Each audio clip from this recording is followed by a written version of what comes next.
Hello, historians. This is Mr. Fredo. I am really excited about this episode because today we get the chance to look at the people who made the Renaissance what it was. These are leaders.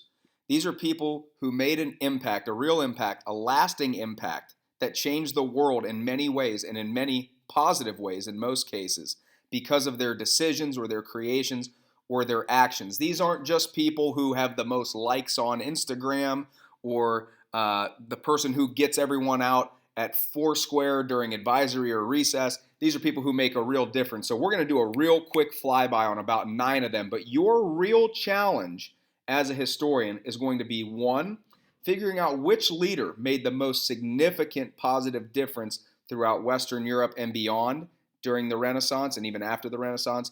And number two, figuring out what their actions actually changed and created. Just because you make a sculpture or make a printing press, that's not the end of the story. What we really need to look at is how do those creations or inventions actually change the world? What difference do they make? So let's begin our flyby. Queen Elizabeth I of England.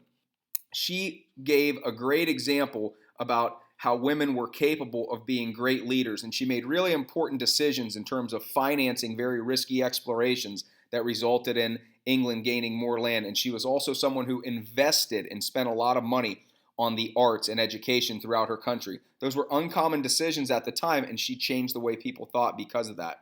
Michelangelo, considered one of the two masters, one of the most impressive artists of all time. His statue of David is considered by many to be the greatest sculpture of all time, not to mention his work as a painter within the Sistine Chapel and beyond. Johannes Gutenberg, we've already talked about him quite a bit already. His invention of the printing press essentially created the internet of the 1400s. It gave people access to information that they never would have had before. He changes everything because he gives people access to knowledge. Leonardo da Vinci, another person that you've probably already heard of, another one of the two masters and also a true Renaissance man. A Renaissance man is someone who is considered to be very, very good at a lot of different things, and that was Da Vinci. He was an inventor, he was an architect, he was an engineer, he was a politician, he was a painter, he was a sculptor. You name it, he did it because he was insanely curious. He was always challenging himself, and that in turn inspired many others to do the same thing. William Shakespeare, someone else that you've likely heard a lot about already. His plays were different because he actually wrote about common themes, things that people could actually relate to, things that they could see throughout their own lives: love, jealousy, heartbreak, things that people could relate to instead of just topics about religion. He really changed what writing was about, and his performances that he would put on also changed the scope of what people expected from a theatrical performance. Queen Isabella I from Spain, she's another one very similar to Queen Elizabeth from England. She sets a great role and a great standard for women, and she had a kind of a joint courtship with her husband, King Ferdinand, throughout Spain. But she really helps develop Spain into a world superpower because of the wealth that she brings in from, again, financing and sponsoring explorations that result in Spain acquiring large amounts of land. Another writer, Miguel de Cervantes, he kind of prioritizes and pioneers a new style of writing, satire, which is a way of writing intelligently about a topic, but in a funny way. So again, he kind of creates this new genre of writing that other people can get into, and it inspires other writers as well.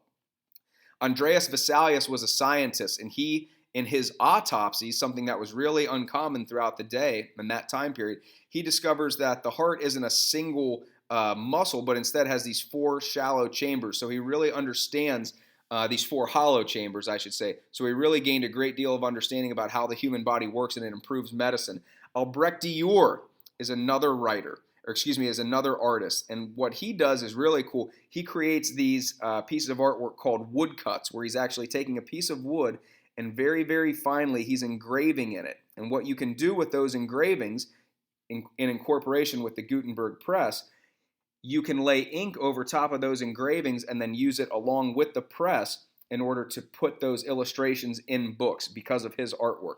So you could go through the list, and it's going to be a tough decision for you to make who actually made the biggest difference. And these are just some of them. These are 9. There's so many more for you to choose from.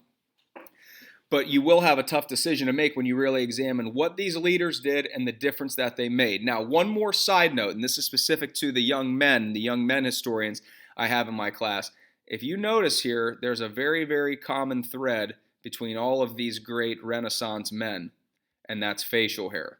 So let this be a lesson to you. If you hope to accomplish something great and impressive throughout your life, men, make sure that you grow a beard. Women, you might want to, young women, my young women historians, you might want to get on board with some of these different neck attires and accessories that you could do to make yourself look more impressive. It'll be a tough choice. I'm excited to see what decisions you make as a historian.